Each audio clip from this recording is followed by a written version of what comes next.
Di dalam roh saya bisa merasakan bahwa kebangunan rohani tidak akan bisa tertunda.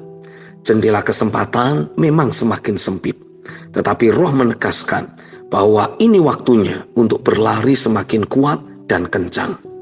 Dia akan tetap mengerjakan apa yang dia rancangkan dengan seberapa banyak orang yang ada. Singkirkan segala pikiran yang berkata bahwa kita butuh lebih banyak orang. Kita memang butuh banyak orang, tapi bukan massa atau kerumunan, melainkan orang-orang yang mau bergerak bersama dengan dia.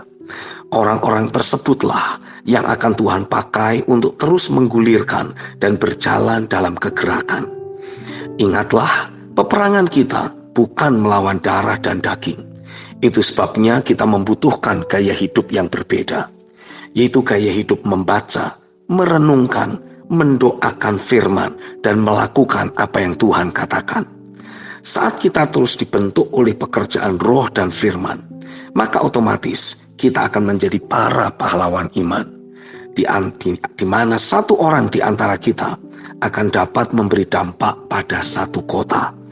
Kitab Kisah Rasul 1 ayat yang ke-8 menuliskan, tetapi kamu akan menerima kuasa kalau Roh Kudus turun ke atas kamu, dan kamu akan menjadi saksiku di Yerusalem dan di seluruh Yudea dan Samaria dan sampai ke ujung bumi. Peperangan yang akan kita hadapi adalah peperangan dasar keyakinan dan persepsi. Kita akan diberi kuasa oleh Tuhan untuk bisa mengubah dasar keyakinan dan persepsi masyarakat luas. Satu orang dari antara kita akan sanggup meratakan atau menyelaraskan keyakinan dan persepsi banyak orang menjadi selaras dengan firman. Jadi jangan pernah anggap rendah diri kita.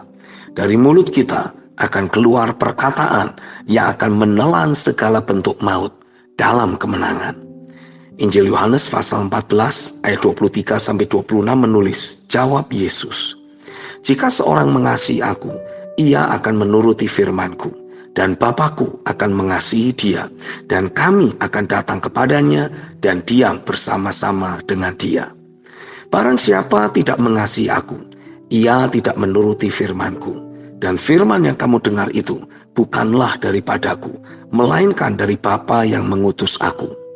Semuanya itu kukatakan kepadamu selagi aku berada bersama-sama dengan kamu. Tetapi penghibur, yaitu Roh Kudus, yang akan diutus oleh Bapa dalam namaku, dialah yang akan mengajarkan segala sesuatu kepadamu dan akan mengingatkan kamu akan semua yang telah kukatakan kepadamu. Lukas 21 ayat 12-15 menuliskan, tetapi sebelum semuanya itu, kamu akan ditangkap dan dianiaya. Kamu akan diserahkan ke rumah-rumah ibadat dan penjara-penjara. Dan kamu akan dihadapkan kepada raja-raja dan penguasa-penguasa oleh karena namaku. Hal itu akan menjadi kesempatan bagimu untuk bersaksi. Sebab itu, tetapkanlah di dalam hatimu, supaya kamu jangan memikirkan lebih dahulu pembelaanmu.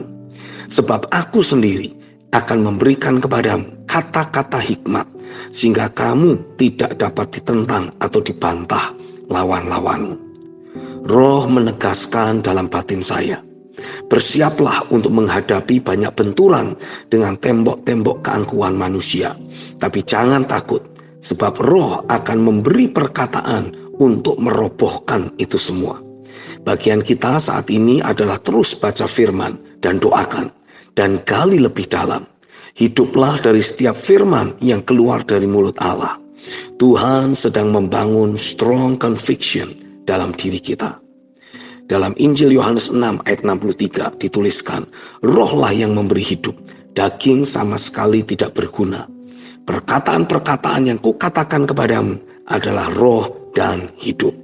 1 Korintus 2 ayat 4-5 menulis, baik perkataanku maupun pemberitaanku tidak kusampaikan dengan kata-kata hikmat yang meyakinkan, tetapi dengan keyakinan akan kekuatan roh, supaya iman kamu jangan bergantung pada hikmat manusia, tetapi pada kekuatan Allah. 2 Korintus 10 ayat 3-6 menuliskan, memang kami masih hidup di dunia, tetapi kami tidak berjuang secara duniawi. Karena senjata kami dalam perjuangan bukanlah senjata duniawi, melainkan senjata yang diperlengkapi dengan kuasa Allah, yang sanggup untuk meruntuhkan benteng-benteng. Kami mematahkan setiap siasat orang dan merubuhkan setiap kubu yang dibangun oleh keangkuhan manusia untuk menentang pengenalan akan Allah. Kami menawan segala pikiran dan menaklukkannya kepada Kristus. Dan kami siap sedia juga untuk menghukum setiap kedurhakaan bila ketaatan kamu telah menjadi sempurna. Akan tiba waktunya, dari rumah Tuhan akan keluar orang-orang yang menaklukkan para raja-raja. 1 Tawarikh 12 ayat 14 menulis, mereka itulah dari Bani Gad, kepala-kepala pasukan. Satu orang yang paling kecil sanggup melawan 100 orang, dan yang paling besar sanggup melawan 1000 orang. Kitab Hakim-Hakim 7 ayat yang ke-7 menuliskan, lalu berfirmanlah Tuhan kepada Gideon, dengan ke-300 orang yang menghirup itu akan kuselamatkan kamu. Aku akan menyerahkan orang Midian ke dalam tanganmu. Tetapi yang lain dari rakyat itu semuanya boleh pergi masing-masing ke tempat kediamannya. Seberapa orang yang berada dalam kegerakan, Tuhan akan pakai kita untuk menggembalakan bangsa-bangsa dengan gada besi. Bersiaplah, sadarlah akan jati diri kita di dalam Dia, dan bergeraklah bersama dengannya. Amin.